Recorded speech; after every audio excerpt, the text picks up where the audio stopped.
Hey everyone, welcome to the channel. Really excited this week to have my good pal from Ottawa, from Carleton University, Josh Greenberg. Welcome, Josh. Thank you very much. Good to see you as always. Awesome, thanks again. Yeah. Let me just say a couple words for those of you out there who don't know Josh. Josh is a professor of communication and media studies at Carleton University. His research, he's done tons of research on health and risk communication.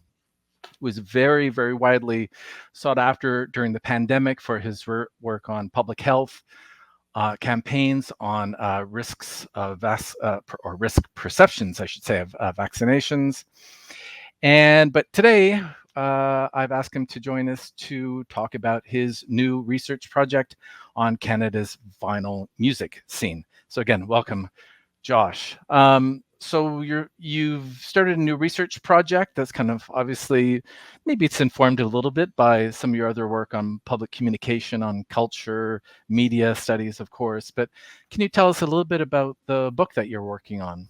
Sure. Yeah. So the book is called On the Record, and it is a collection of stories from and about Canada's record stores. And it started really as just a kind of like little side project that I was going to do during my last sabbatical, which started in 2019 and was supposed to end in the summer of 2020. And you referenced, of course, the pandemic, which got in the way of that plan. And so I shelved it and then got busy with my usual health and risk stuff. And then came back to this project as a way of coping with the burnout of doing the health risk, public health, pandemic response. Fielding all those media calls, right? Absolutely. And I mean, this interest in music and technology actually goes back to my undergrad. I wrote my honors thesis, which explored intersections of digital technology, fandom, and in this case, the Grateful Dead. And I was bedhead. Okay. I didn't know that. Okay. I was bedhead in high school and university and saw lots of shows. And after Jerry Garcia died, I started to ask questions about like what would happen. Would the Dead just sort of disappear? And given the band's focus on recording and bootlegging and the viable trade and innovations in computer technology at the time, I wondered if maybe this would survive with the aid of digital media. And of course, it has done that. And so this project on record stores was in many ways a kind of return to an original academic interest of mine that I had shelved to focus on other things that piqued my curiosity over the years. But I guess at the same time, and you've already, we both brought up the issue of COVID, and I'm seeing that a lot online. A lot of people that are participating on YouTube like this, but also discussion forum. A lot of younger people, really, because they were stuck at home. They were looking for things to do, not just for listening at home, although that's a huge thing, of course, because we were all in our homes a lot more than we normally do, but also to kind of understand music, right? To kind of understand bands, the history of bands. And that, I think that's kind of spurred on a whole kind of an internet craze, right? Of talking about vinyl collecting, talking about music. Totally. I mean, I even started my own podcast that I don't know if you remember or if you even knew about that during COVID.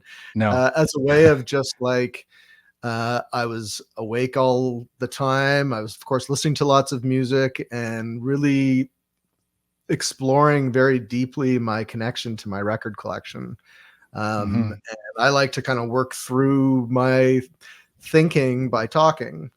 So I started a podcast. It was way less interesting than yours. There were no conversations. It was literally. Why was that good? Was it? It was. I called it Groovescape, and it had a sort of double meaning. Groovescape, yes, it had a kind of double meaning of groove escape and grooves into the Groovescape. And it was just me kind of talking to myself. That's already too complicated for me. I know. It was me talking to myself about my records and my music. So is that still running, Josh? Or you can find. I haven't done an episode in a really long time. Maybe we can talk about. Maybe we'll put it in the links below the video. And, I mean, a lot of the music that I played got picked up by the copyright bots, and Oh yeah. long sections of my episodes went silent. Oh So it was, wow. I mean, it was a fascinating kind of media experience as a Yeah. whole. But When I told my to come back to your question, your comment, yeah, I yeah, mean, like a yeah. lot of people just really connected with their music, Mm, and connected with each other to talk about music. And in many ways, that helped to insulate a lot of record stores from what we might have anticipated, which was, my worry as a record collector was that the places that for me are essential parts of our cultural economy would disappear because they rely so heavily on touch and contact. Most of them are small, not all of them are particularly well ventilated. And I worried that, these were small, independently owned businesses. They would go out of business and we would be stuck forever buying music online. And we could kind okay. of talk a little bit more about that. But that didn't happen. And in fact, I think these two things are Hmm. closely connected. Yeah, that's a great segue because I think a lot of things that I wanted to talk about today were about record stores, and that's something that I've been talking about in many of my own the other videos here on the channel. What's distinct about record stores around the world. But you, for your book project, you've been it seems to me like I always you're quite active on social media like I am, and I see when you're traveling around all over Canada, passing through Toronto, and I'm always like, hey, you're stopping, but you're usually going to Hamilton or wherever. But you've been interviewing a lot of record store Yeah. owners. So what was your goal in interviewing store owners? What kind of questions were you asking them?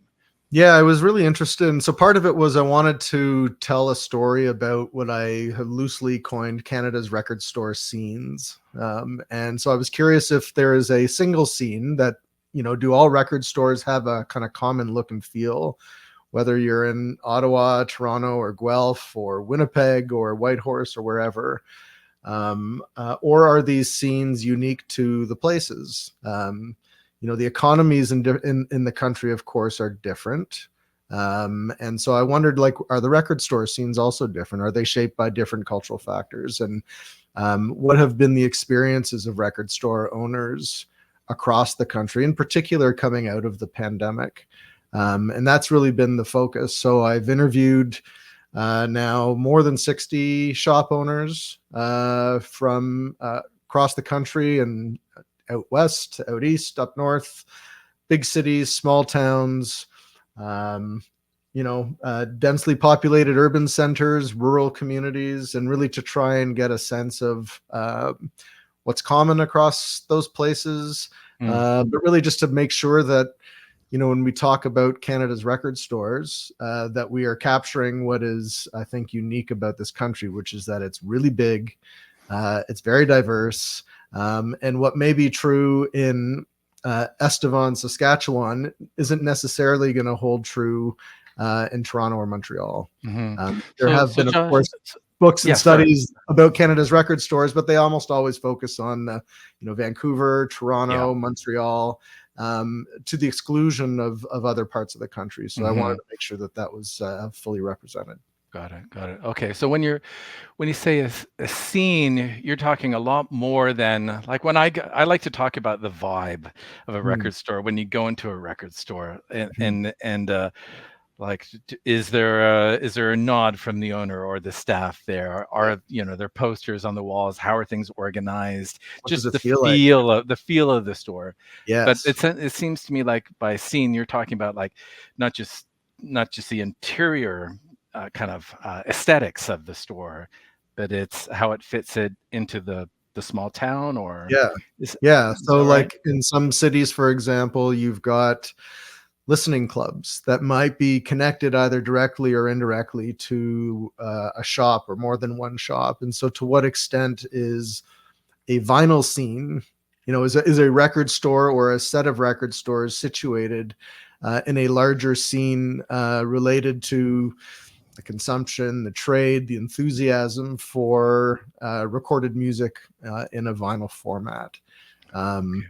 There are listening clubs here in Ottawa. A lot of microbreweries, for example, now have like a amateur DJ night where you bring your record collection and take a turn spinning, and you can trade music. And so there's something there that goes beyond just the shop itself and what the shop provides.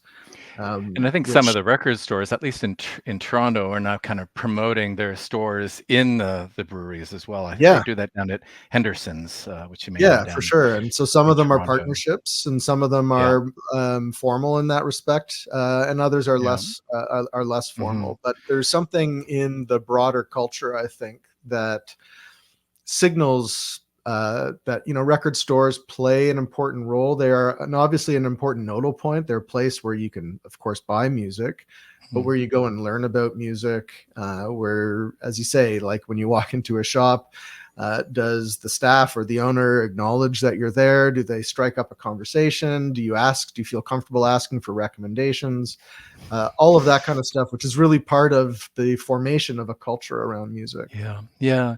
When I started collecting records, I guess I'm dating myself here.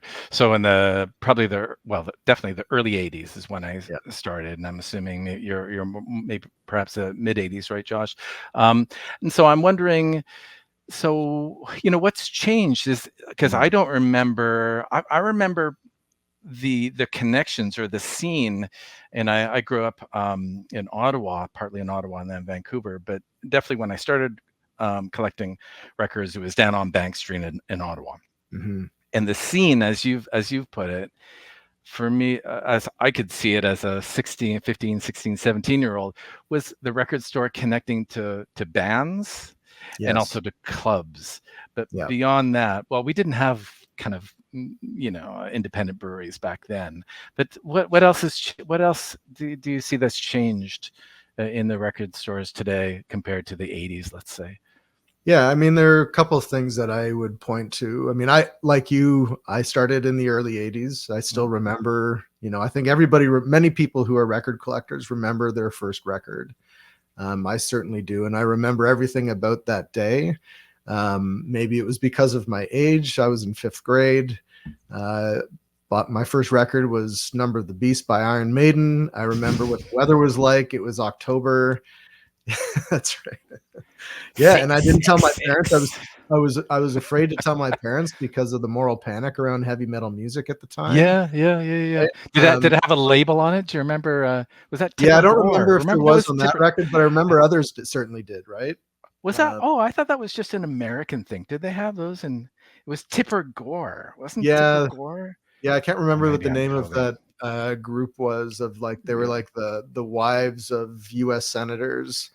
And Frank Zappa famously put them in. It was a much worse version of Mothers Against Drunk Driving. Yes, much worse. The opposite of Mothers. Okay, we should move on. Tipper Gore. Right. Yeah. So, but some of the things I remember about shopping in record stores at that time was like feeling really intimidated. Right, like there was an expectation that if you go in, you need to kind of like hold your own, and you need to, there's a certain kind of performativity, and that I think is still true. In terms of where you're going to, what you're flipping through, how you hold yourself. I grew up in a town then of about 17,000. It's a bigger town now. The record store where I bought that album miraculously survived over all of the lean years and the shifts in format and technology and boom and bust economy and all that. In fact, that shop we can maybe talk about that a little bit later, because I visited it again, but that shop will be closing now. But I do remember everything about that day. And I remember that when I went into the store and I looked around, it was just a whole bunch of older, like really intimidating looking dudes. There was no nod or that's you and I now. There was no nod or acknowledgement from the staff, maybe a grunt.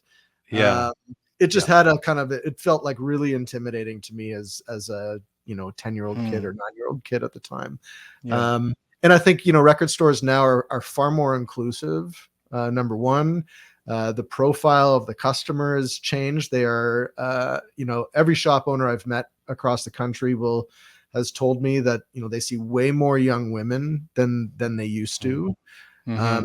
See people shopping more in groups, especially young people shopping in Yeah, groups as opposed to the definitely seen that. individual lone, Yeah, mostly male customer. So yeah. the kind of that demographic profile is really interesting to them, and it forces them to think differently, I think, about how they design, like what is the Mm-hmm. design, are they intentional about the aesthetics of the Mm-hmm. space, so that they're not intimidating and they're not pushing people away or making them feel like their taste in music is uncool. And so there's Yeah. there's a there are certainly differences. Mm-hmm. And I I think. wonder too, Josh, if that younger generation is also bringing, they must be bringing their own set of expectations as well to their record store, right? When we were young, we talked to each other. We went to people's houses, to places to find out about music. People bought kind of zines. And that's went to gigs and found out about music through gigs, maybe through, again, I'm referring to my experience, through the local college radio station at your university. Yeah. CKCU had a huge impact on the record buying community in Ottawa. But I think the kids today, and I can maybe, or the younger folks today, including my kids, they've grown up with this kind of online ranking and rating, and Uber is at 4, is at 5 stars. So I'm just Mhm. wondering if the record store owners talked about that, or if you have any reflections on that. Like, do the record stores need to kind of change to adopt to perhaps that more kind of consumer centered mentality, if that's the right way of putting it? Does that Yeah. make sense? Yeah, like I guess I would say that my sense or their sense when I talk to them about what is the tell me a little bit about your typical customer and how have they changed over time. So Yeah. that's usually the kind of entry point to that conversation. um, and they will say that they see young people show up and they will come and then they won't see them for a long time and then they'll come back, and they talk very openly about shopping at lots of different record stores, and they buy online and they buy in stores and they buy at big box stores and Urban Outfitters and then the small mom and pop shops. And Mm. I think the more traditional record store customer or client might have been more discerning and more loyal, right? So More loyal. Okay. you Yeah. may be a regular at a certain store, and I think perhaps I haven't really explored it, and the next project is going to move from record stores to record collectors, so I can get into that a bit more in the next project. But I'd be interested to ask to what extent loyalty is really important to Mm-hmm. younger consumers. My hunch, born from other sociological research, of course, is that younger consumers are used to being treated or hailed or addressed as consumers, right? And so they act like Yeah. them, and they Yeah. have access to all this technology and all this information, and they graze and they buy, where and when the mood strikes them, or where a product may be available. So, my daughter's 17; she's really into collecting records, has been now for a couple of years. And when she wants to buy a new album, she's less inclined than I am to wait until my local record store, the ones that I tend to visit most often, get them in stock. Mm-hmm. She wants it right now, right? So that's sort of like, I want it now because it's just been Yeah. released. And I think that kind of impatience is perhaps more common, at the risk of making generalizations, which may come back to bite me when I actually do that research. That seems to be an impression of the shop owners anyway. And so they Yeah. have to work really hard to build those kinds of relationships with a new type of customer. See, I'm really interested in collecting as well, and it seems to me as though there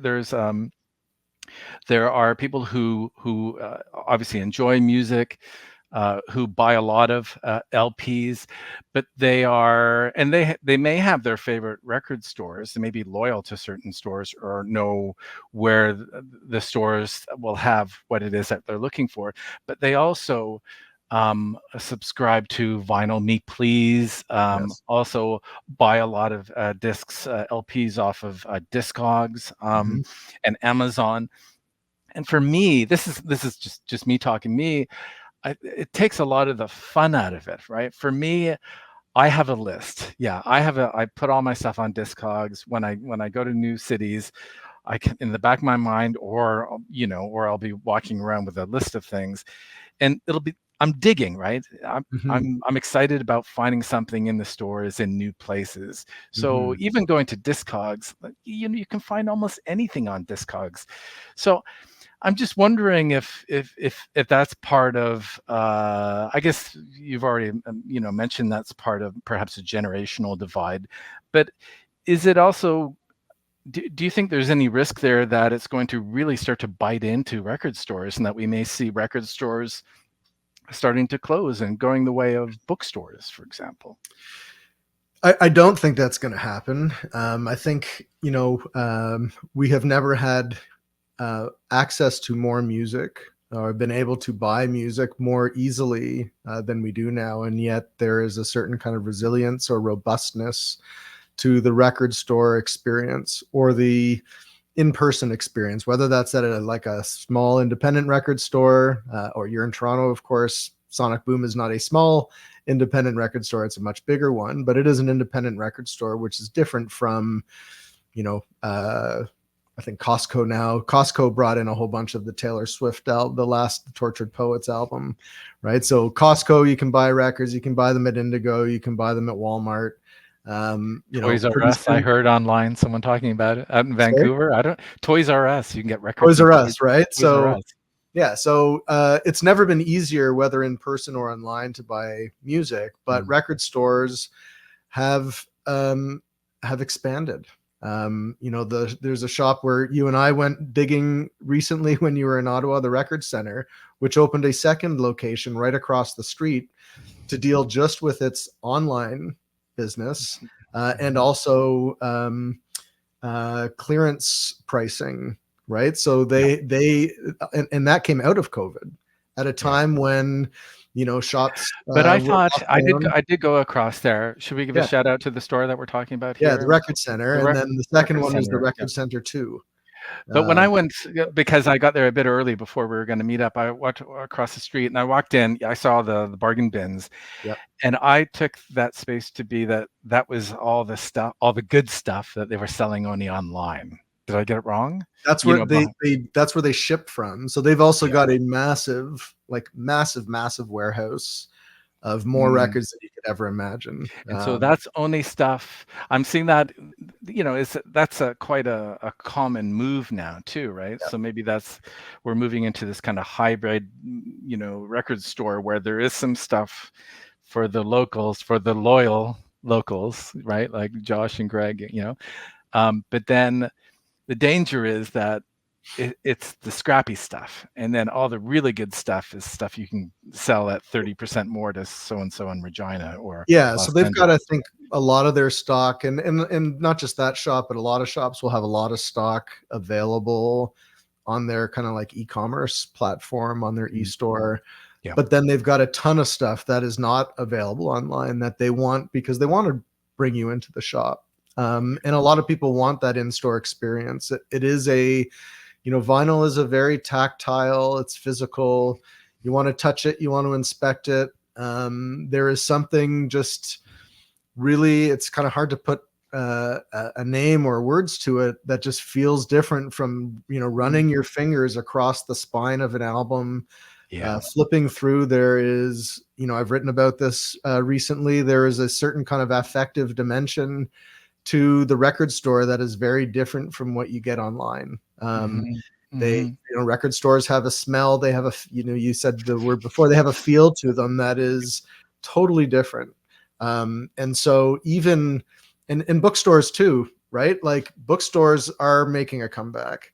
They started to Used make a comeback. bookstores. Yeah, yeah, yeah, I guess so. Just in independent bookstores, like a Yeah. lot more closed between, like, 2010 and 2018, that then have since reopened, but they are Yeah. starting to rebound.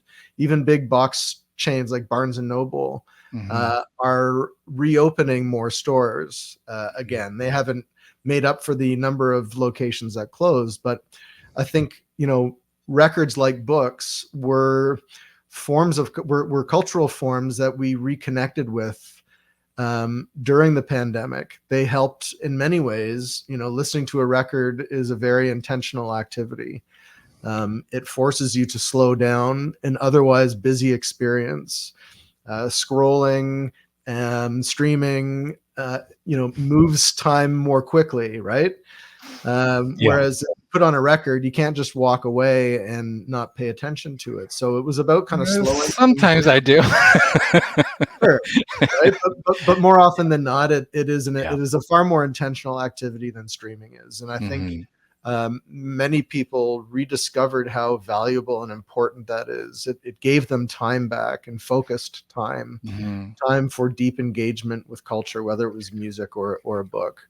So what you're arguing is because of that affective dimension, because of the smell, because of the intentionality around putting this thing on, tightening it down, making sure it's the volume set properly, that's gonna put the record store in a good place, good even keel for the next decade or so. Yeah. 2023 was for many record stores, ones that have been around a long time and ones that are a bit newer. But for those that have been around and have a more of a kind of like a longer history, Mm. for many of them, it was their best year. And it was the best year next to 2022, which was the best year next to 2021. Mm. Right. And Mhm. so things Mhm. are certainly booming again in terms of sales numbers. Some stores, of course, do more business than others, and opening up online sales and selling on Facebook and selling on Kijiji and other online platforms, of course, expands the sales reach. But it is a good time to be in. I think is a good time to be in the record business Yeah. on the retail front. Yeah, for sure. Well, not to be a downer, but I thought maybe we would talk a little bit about one of your absolute favorite record stores and one of my favorite record stores as well, or at least the franchise. Let me pull that up, Josh. Mm-hmm. There we go. You can see that. So for those of you who perhaps are not from Canada or the GTA or Ontario, you can see all the places I've starred here. This is on Google Maps. I use Google Maps a lot. But if you go down to the end, Niagara is down here, the American border in Buffalo. If you go down to this end of, that would be what, Josh? The western end of Lake Ontario, Yep, wonderful it's town called Hamilton.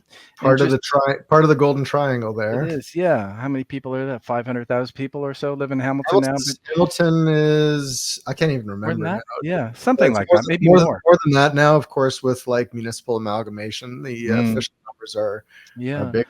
I can't remember. I should know, and I will probably have my membership card from the city of Hamilton withdrawn. But Just to the west of it's Hamilton's a good is a small good town. medium good Uh, medium sized city. I grew up in Dundas, which is of course Dundas. where you're That's where hovering I'm right now. zeroing in. Am I zeroing in on Dundas You are properly here, Josh? indeed. Yep. And this is a record store that very sadly I heard by reading through, I think, one of the local newspapers that has been around for, help me out, Josh, 30 plus years. Yep. Yeah. Over 40 years. Yeah, 40 years. Will be closing Friday. at the end of this week. Yeah. Shoot, that would be June 7th, June 7th 20, is their 2024. last day of retail business, storefront Yeah. business. Yeah. So there's a storefront. So you went down to do what?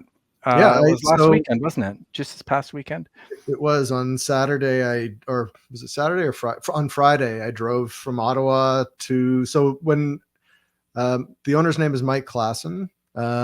Mike's a great guy. This is the town where I grew up. This is their second location. They were originally just on the opposite side of the street and then down one block west of where they are now on King Street, and is the place where I bought my first record. And Mike is the first shop owner I interviewed for the book. And when we met, back in the fall of 2022.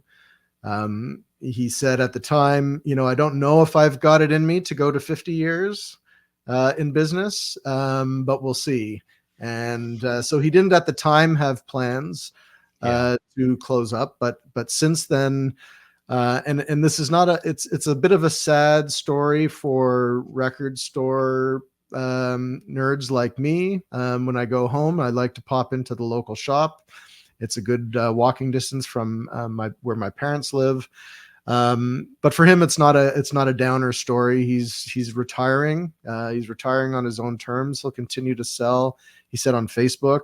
It worked really well for him during COVID. So this is one of the lessons he learned, is that you could actually make enough money selling online. I've heard that from others too. I think that there was a couple stores in Toronto, and I still see their name selling stuff online. I thought, but they've closed down and they've just gone fully online. Yeah, so he's moving he's moving his remaining product presumably into his garage, into his home, and then he'll, as he says, he'll sell when he feels like it, and he'll still do record fairs. But he's going to wind down the 9 to 5, 6 days a week, grueling retail business side of things. So did they have a party? Were there other folks like you who'd been, again, to use your words, kind of loyal to the store over the decades? Yeah, so I think if I remember correctly, he announced his plans to close down in January of this year. Yeah, just recently. And then started out with 15% off all stock. And then as the stock got thinner and thinner, the discount went higher and higher. So I took advantage of a 30% off when I was there on Friday. It's very sparse now, but he's still bringing in new product. He's still keeping open his accounts, and but he did burn through all of his equipment because he sold gear as well. Oh, he had gear. Okay. Almost all of his used stuff is gone. So and that's something that was just to jump back quickly to one of our earlier points. That's something I don't remember. So much gear being sold in the stores over the years, and maybe that's tied to the resurgence in the vintage equipment, and of course the resurgence in vinyl in general, right? So totally. And during the pandemic, a lot of people dragged out old equipment that they either had sitting in their attics or in their basements or their mom and dad's, and of course. The boomer generation who were collecting records when records were the dominant format and when it was the only format, are all moving into retirement homes, or they're passing away, and their families are saddled with the responsibility now of dealing with old gear. And so you see estate sales, you see lots of really nice stuff. And I need to talk, that reminds me, I need to talk to you about something. Okay, keep on going. Sorry. No, seriously. Anyway, so like people started to bring, like to reconnect, and I collect vintage gear. I've got lots of more equipment than I should, and more than I have. You have a turntable. Is it okay for me to say this? You have a turntable. You're the only person I know, at least, who works in the university system, to have a turntable and quite a nice stereo in your office, right? Yeah. Do you have a Marantz in there?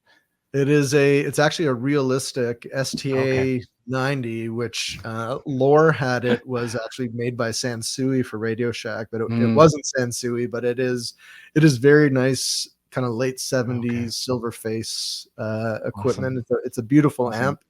I acquired that. That was the same model my dad and my mom used. And after my dad passed away, I wanted to kind of recreate the stereo that was in our house that I grew up listening to. And so I sought out and found this receiver. I completely rebuilt his old cabinets, floor cabinet speakers, which are up in the living room here. And I've got a really nice Pioneer turntable from 72 in my office at work with some Sansui speakers. So students and other faculty, whatever, the VP comes in and they kind of, do they comment on your selection of? No, they come in and ask what's on your turntable. It's like It's like the Amoeba Music "What's in Your Bag" Yeah. series at my office. Okay, Josh. Okay, what's on your turntable? Okay, I asked you to bring two LPs. Yeah, Why don't you start with one? I'll show one, and sure. then we'll flip. So why don't you start I'm with gonna one reach over. You to can't wrap see up because it's our off screen, but I've conversation? got my collection. Most of my collection is to my left here, and so I will show you um, what for me is the most personally the most important record that I own, and my most Classic. meaningful album. I have two copies of the original pressing of the Daniel Lanois. It's his debut solo album, Acadie, which was released in 1988. Mm. This is a new reissue of the same album. Oh, I haven't seen that one. Can you hold that a bit closer? Yeah. It looks very kind of Quebecois, doesn't it? Yes. So Yeah. this is actually, if I'm not mistaken, Yeah. this is Interesting. his brother Bob's wood cabin. Okay. And if you know the video Jolie Louise, Mm. Daniel Lanois Jolie Louise song, it was filmed at this cabin. Okay. And so this is a limited edition, number 29 of 1,500 And what copies year that did were that one come pressed. out? The reissue, Josh? What? Just, Oh, it did. Okay, I haven't just, seen and you that. can't buy it online. You can only buy it on tour. So he recently toured, and he came through Gatineau, and I saw him Mm. um, with another media studies professor, Patrick McCurdy from U Ottawa. Patrick and his wife Katrina, the three of us caught the Lanois show in Yeah. Gatineau. So I picked up And the they had the third merch at the copy. back. The merch at the back of the room. Yeah, yeah. Well, and he was so gracious. Like, he came out after the show and met with everybody who wanted to meet with him and took pictures. He Wow, was awesome. just a real genuine guy, and he's from Hamilton, right? Oh, I didn't know So that. Okay. that's the I connection, thought he and was that from album. Montreal. Yeah. Yeah, well, originally from Quebec, and then Okay. family moved to Ancaster, just Yeah. outside of Hamilton. Yeah. And he and his brother had a studio, a recording studio downtown. Mm. And so a lot of local artists who were performing in the 80s, high school bands and whatever, many of them have these great personal stories of Daniel Lanois. Mm. I had a major health scare and ended up in the hospital when I was in high school.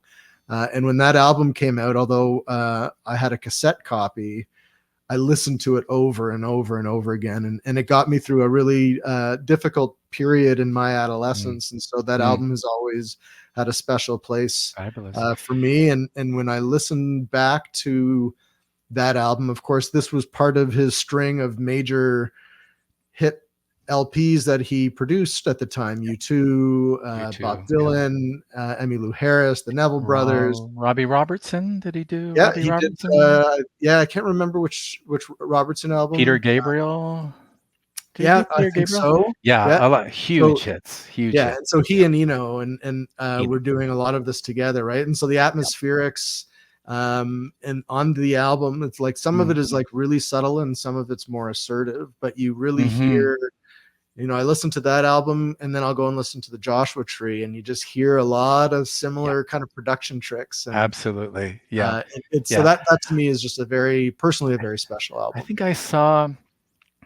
Don't have time to get into it. Anyway, but So the original album, it came out when? What year was that? Do you know off the top of your head? 88. I'm almost That 100% sure. sounds Yeah, that's 89. that sounds right. Okay. 89. Yeah. All right. Well, not that this is a competition or anything, but thanks. That was really great. And iconic for Canadians. That's an iconic album. This is an album from well, he's right on the front here. Shabaka Hutchins. He's a British. Are you familiar with this one at all, Josh? No, not at all. He's a British saxophonist. He was in a couple albums that maybe you might have seen that were both put out, if memory serves correctly, on the Impulse label. Okay. Yep. There I know we the go. label. Jazz, yeah, Yeah. of course, iconic label. And the other bands that he headed up were Sons of Kemet Mm-hmm. and The Comet Is Coming. Do those ring a bell at all? Anyway, so they all came out over the last, again, 5 years. really kind of a spiritual jazz. This one's even more spiritual, I'm Hmm. going to say. It's a mini album. It's came out, well, as you can see, it's a record store day release from Black Friday. 2022. Does that sound Okay. right? Look at the color of the Yeah. vinyl on that, isn't it? So It's like good. a burgundy color. Yeah. But you can see in the dead wax how much space there is, right? That's Uh, right. which is a shame because it's wonderful. It's Yeah. absolutely wonderful. I think I told you, yeah, I did tell you I was in Japan for a number of weeks, and for me, obviously I wasn't spinning this thing on the Shinkansen on the bullet train, but for me, traveling and listening to music on trains is incredibly relaxing. And I Mhm. find that I start to obsess with some albums on trains when I travel, Right. especially when when you're on a train for 4 or 5 hours. Yeah. Josh is up, for those of you watching, Josh is up in Ottawa. I'm in Toronto. So there's always a good 4.5 hours on the Via train or to Montreal, right? Eight So there's hours with lots of, stops and delays. yeah, exactly. Sorry, I was trying to be nice, right? Totally feel Lots of time to get obsessed about albums. So it. I got absolutely obsessed about this, and then I saw this down at Rotate This at Yep. Ossington and picked Yep. it up. He has a new album out called Perceive Its Beauty, Mm. Acknowledge. I'm gonna acknowledge its grace. Mm. Very similar cover, like a gray. I don't know if you can see gray, but Yeah. I think maybe he's posing like that with a profile. But it's a Mm. bit more of a hip hop album, so I Mhm. put that one down. But this one, if you like Alice Coltrane or the more Mhm. spiritual stuff from, of Yeah. course, John Coltrane, you'll love this. So Yeah. that Awesome. is, this has been on every second day of my turntable for the last 2 weeks. That's pretty bad. I Amazing. don't really do that much anymore. So anyway, I'll bounce it back to you. Do you have a second Yeah. one for us, I've Josh? got another one here. I will say first that like I end every interview I do with the record store owners by asking them a version of this question. Although I ask them to recommend an album, any album. It doesn't have to be like the one that everybody should own, although that's kind of the idea here, is to grow awareness and attention to different artists. But I'm interested in the rationale. What is it about a particular album that you consider important? So it could be the engineering, it could be the songwriting, could be a connection to a personal story like the one I shared a few minutes ago about the Lanois album. And with 60 interviews, I only got 3 repeat recommendations, which was really interesting. And so the book will have this section of That's a lot of recommended, interviews. yeah, recommended albums. I kind of went in thinking, oh, I'm gonna hear, Kind Led of Zeppelin. Blue Yeah. and Rumors and Mm. Dark Side of the Moon and the usual albums that appear on every essential top 10 list. And it was really super eclectic. And I think helps to tell what is unique about the story of that shop and the shop owner. And the book is Awesome. about the shops and the shop owners. The next one I want to talk about is the Eagles of Death Metal. Peace, Don't Love, know it. Death Metal. So this The is Peace, Love, and Death Metal. Peace, Love, and Death Metal. It is Do you not a play death that one? metal Do you play album. that one in your office? I do. It's a groovy rock and roll album. Oh, okay. So Eagles of Death Metal are out of Palm Springs area in California. Jesse Hughes is the sort of the front man, and he is a childhood best friend of Josh Homme, who of course is the chief songwriter and lead guitarist and singer for Queens of the Stone Age. And Homme, there you go, Boots Electric Christmas album. Eagles of Death Metal were the band that was performing at the Bataclan in Paris. Oh, wow. No way. During that terrorist attack, I think in Yeah. 2016 or Yeah, 2017. that was really That was rough. the Eagles of Death Metal. Oh, okay. I didn't And know that. so if I remember the story correctly, the origin of the name was like, what would a band sound like if you combined the Eagles with death metal? And this is where they came up with the name Eagles of Death Metal. This is their first album, and this is an original pressing of that album from 2004 on the Records, spelt with a K label, which was Josh Homme's label. It's worth a lot of money. It's one of the more valuable albums I have in my collection. But what I love about this band is they're fun, they're loose, they don't take themselves too seriously. There are references in the songwriting to kind of like classic 50s and 60s rock and roll. There's clearly a sort of Southern rock, ZZ Top like sensibility. And I saw them in 2017 at the Montebello Rock Fest, which was like a heavy metal rock on fest. the other side of the river in Quebec. Just on the other side of the river in Quebec. And they were on a bill with Dayglow Abortions, Queens of the Stone Age, and Iggy Pop. Wow. They were just... You get so many better bands up in Ottawa Hull. Is it? Yeah. I remember when I was younger living there and everyone being upset at me, like my friends from Western Canada saying, yeah, it's all the, the government money goes into bringing all the good bands to Ottawa. Well, that might be true on the Quebec side, where they do invest a lot more in culture than they do on this side of the border. True. But there is one of my favorite songs by this band called Speaking in Tongues. Appears on this album, and they are just a fun rock and roll band. So I love the Eagles of death metal. Great couple picks. Wow. Okay, where am I going? I'm not sure why I picked this one. It's a strange one. Well, Josh, you know I'm a kind of a jazz guy. Yeah. And Jimmy Smith, his albums are everywhere. I don't know how many albums he put out. But the interesting thing about Jimmy Smith is that he made a lot of records for Blue Note, of course, as he did with this one. This one is from '58. Jimmy Smith is an organist.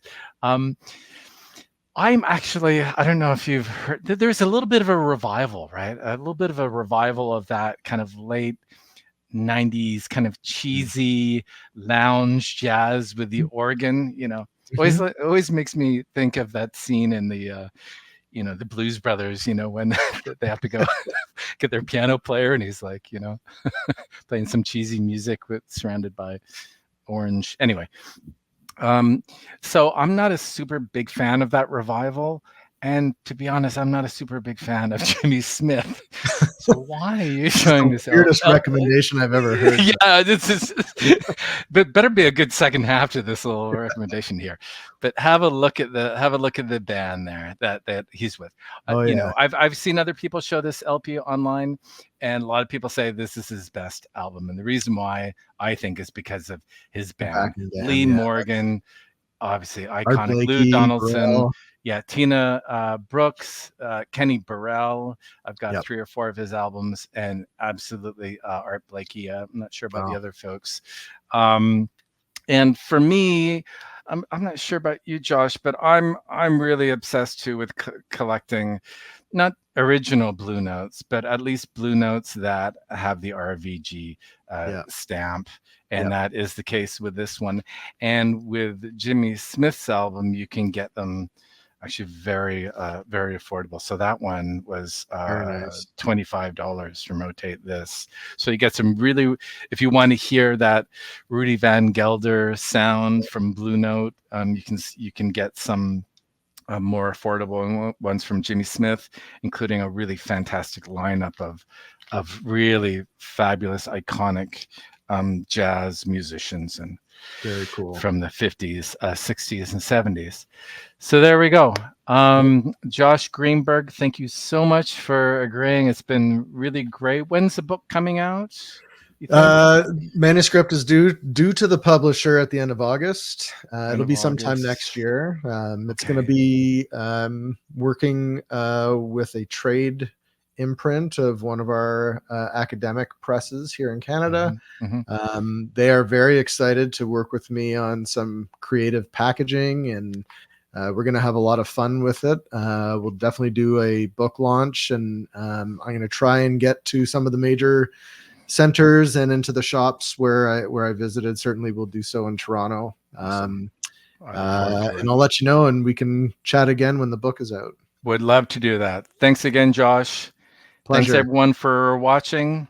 Yeah, and remember to subscribe so that you know when Josh is coming back on the show. All right. See you later, everyone. Ciao.